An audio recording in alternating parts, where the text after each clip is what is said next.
Welcome back everybody to Forza Horizon 5, and today we're taking a look at the 2023 MG Cyberster, or Cyberster.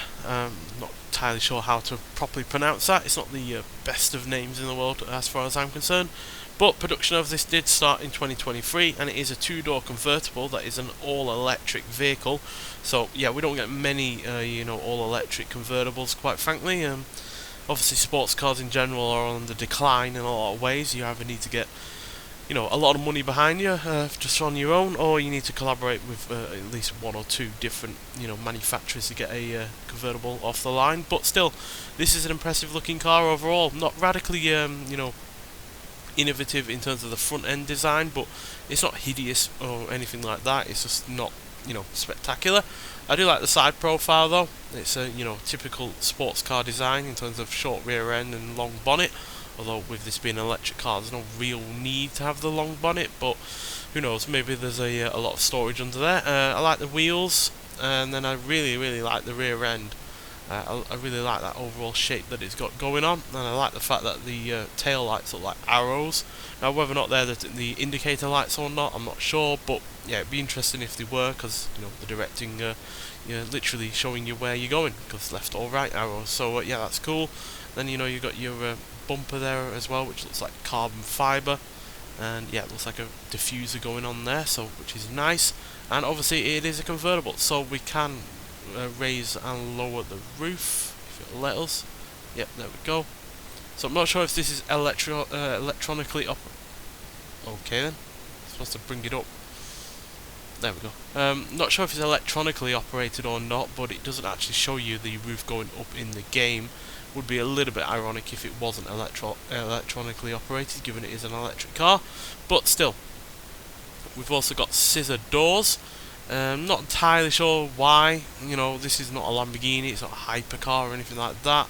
Just looks like it's trying to show off in some regards, and they're not a particularly practical kind of thing to have, especially if you've got a low roof that you're parking under. Also not a fan of the steering wheel. Yes, they look cool. Yes, they are futuristic in some regards, but save it for the movies, because they're not really all that useful in real life. Yes, they show off the instruments and whatnot nice and clear, but that's the only advantage. You've got no real use for it in terms of parking, and in terms of taking evasive manoeuvres. I really would not trust that this would be able to steer as well as a normal steering wheel. But still, overall the interior looks nice enough.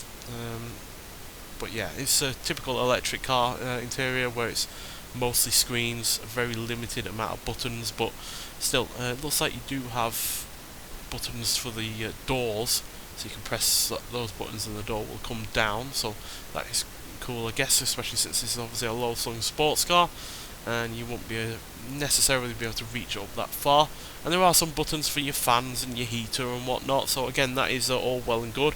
But I imagine a lot of the stuff is behind a screen and whatnot. But still, actually it does look like the roof is electronically operated, as well as a button there in the middle that might well be for the roof, but not sure why it's not being able to be shown in the game. And in terms of power, well, we've got plenty of power on the go, but there is a base version of this car which has a 64 kilowatt hour motor, 64 kilowatt hour battery pack, which powers a single rear wheel drive motor, which produces 308 horsepower.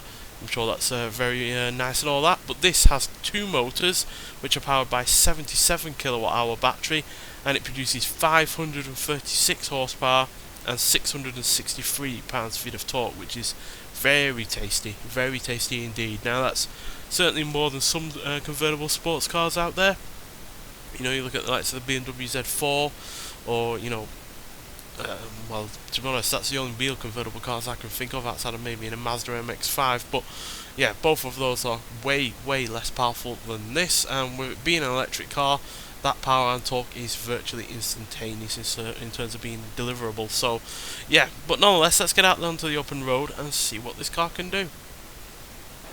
Right, so here we are at the drag strip, so let's see what this all-electric convertible car can do on this drag strip before we hit with speed camera, and then we'll get it around the track. So yeah, being an electric car, the power is there pretty much all of the time. It's got a really good launch to it, and yeah, with it having more torque than horsepower, it's got a really lovely surge to it. It just plows on and goes on until it hits its top speed, which it's not going to quite hit here, but 143 is still pretty damn good, quite frankly. And yeah, we've also got a nice little infographics on the interior here. Now it's only in kilometers an hour at the moment on the screen, and obviously it doesn't do all that much in game, but as you can see, you've got your what looks like your ability to play music on the right screen there. Then you've got your car and your speed and whatnot. Misjudged the turning there. And you've got your car and your speed and whatnot on the middle screen, and then you've probably got your ability to change the performance and whatnot on the left hand screen there by the looks of things, which is cool. And as you can see, it's got Boss speakers as well, which are pretty legendary speakers for in-car entertainment. So yeah, that's all very good and whatnot. So let's see what the stats look like before we hit the track. So Rivals, we're in high-end A class, which is, yeah, not entirely unexpected, to be honest. And those are the stats, which are all pretty damn good, to be honest, outside of the braking, which we'll get to why that might be. But still, the launch, acceleration, handling, and speed are all fairly top-notch. The power just went out on my light then for some reason. That just distracted me, sorry. But yeah, I can theorise that the braking isn't particularly good because the weight of this car is quite heavy.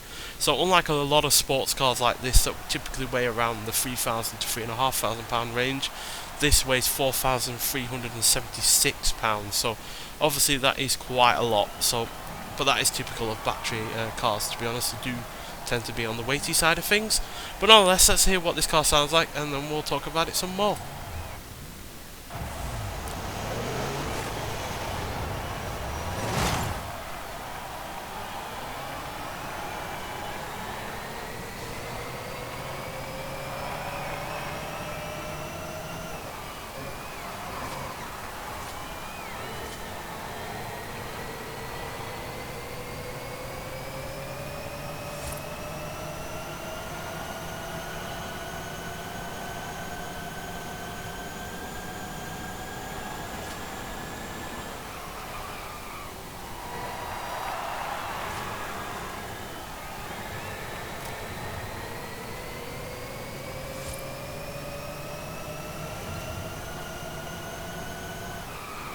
So yeah, being an electric car, obviously there's not much in the way of noise, but it still does make some noise, and I always appreciate an electric car that makes a bit of noise. And the noises these electric cars make can be quite cool, and I do like the noise that this makes. It sounds, 50s sci-fi, quite frankly, like a UFO flying around. And yeah, it's got a pretty decent amount of acceleration on the go as well. 0 to 60 in 2.9 seconds. 0 to 106.8 seconds, and it goes to a top speed of 170 miles an hour, which is pretty damn good. Doesn't make it the fastest MG though, because the MG SV Power, whichever one that's called, the one with the Mustang V8, is slightly quicker, but that's because it has more gears to play with at the end of the day, just about having less power. So yeah, and in terms of the weight, like we were talking about earlier, it does show it at times that it is quite a weighty car. But because obviously a lot of that weight is low down, it's not a very tall or high riding car, it is at least not wallowing around or anything like that, and the centre of gravity is therefore quite low. So yeah, even though at times it does show its weight, sometimes with understeer and it will plough on at times, which again could just as easily be because it's an all-wheel drive version of this car. It would be interesting to see what the rear-wheel drive car is like to drive, given it's got less weight and less in the way of power.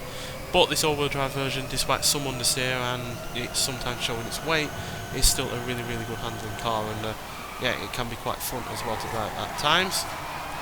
As you can see, you can get it sliding out if you so wish, but because it is all-wheel drive, it will sort itself out quite quickly. So yeah, overall I am impressed by this car. There's some elements that I don't like. It is obviously trying to be futuristic in a way that is not particularly useful, with the steering wheel and then the scissor doors, which look quite show-offy, don't quite fit the kind of MG kind of thing, to be honest, which is supposed to be like simple and lightweight and whatnot. But as far as sports cars go, especially all electric sports cars, it's really, really rather good. And no, obviously we don't get many electric sports cars like this.